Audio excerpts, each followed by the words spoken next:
Hi everyone, welcome to the Euro Watch Collector channel and thank you for tuning in.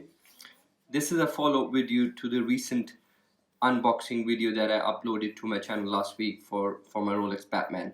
And in this video I will explain how we can use the GMT-Master 2 to track 3 different time zones.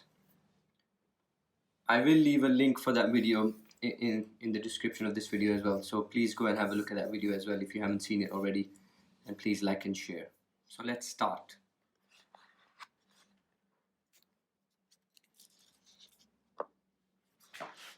So as you can see, there are two R hands in the watch. So you've got the blue GMT hand and you also have the small Mercedes hand.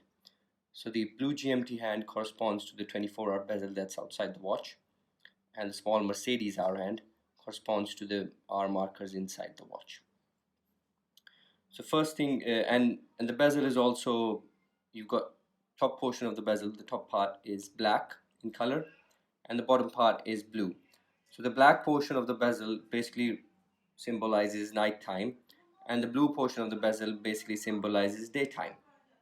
So when you begin to set the watch, what you have to, just like all Rolex watches, you have to unscrew the crown, and in the first position it basically winds the watch. It doesn't do anything apart from winding the watch.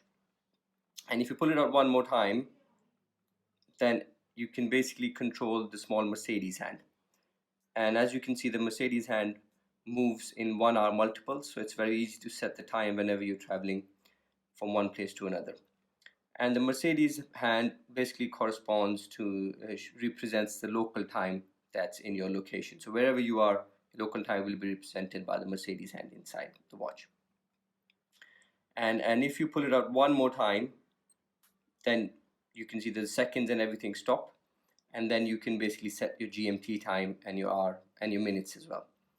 So for the purpose of this video, let's assume that the GMT time at the moment is 4 p.m. So let me just set this to 4 p.m. Okay, so that's 4 p.m. now because it's 1600 hours on the GMT. And I'm going to flick this back in by one position. And then I will set my local time to New York. So we know that New York is 5 hours behind GMT, so it will be 11 a.m. in New York at the moment, which is represented by the Mercedes hand right now. And then you can basically screw the crown. So once you've screwed the crown down, you've got two time zones.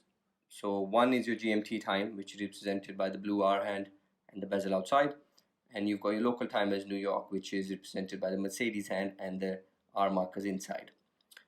And then let's say that you're traveling to San Francisco, and you know San Francisco is 8 hours behind GMT. So what you would basically do is you will move your bezel by 8. So that's 1, 2, 3, 4, 5, 6, 7, 8.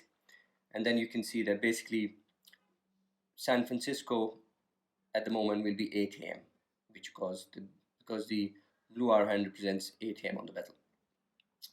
And you similarly, for example, if you were going to Melbourne, we know that Melbourne is 11 hours ahead of GMT. So you basically move it towards the left side this time. So you go 1, 2, 3, 4, 5, 6, 7, 8, 9, 10, 11. And basically you can see that it's 3 a.m. in Melbourne at the moment. So this is how you can basically check 3 different time zones. So one time zone will be your local time, which will always be represented inside the watch by the Mercedes R hand. And then you have 2 different time zones on the bezel. One will be your GMT time, which will always be there, and then you can rotate the bezel to check another time zone. So hopefully you found this video useful. If you did, please like and share the video, and please subscribe to the channel. And if you have any questions or any comments, please feel free to leave them, and I will try my best to respond. Thank you.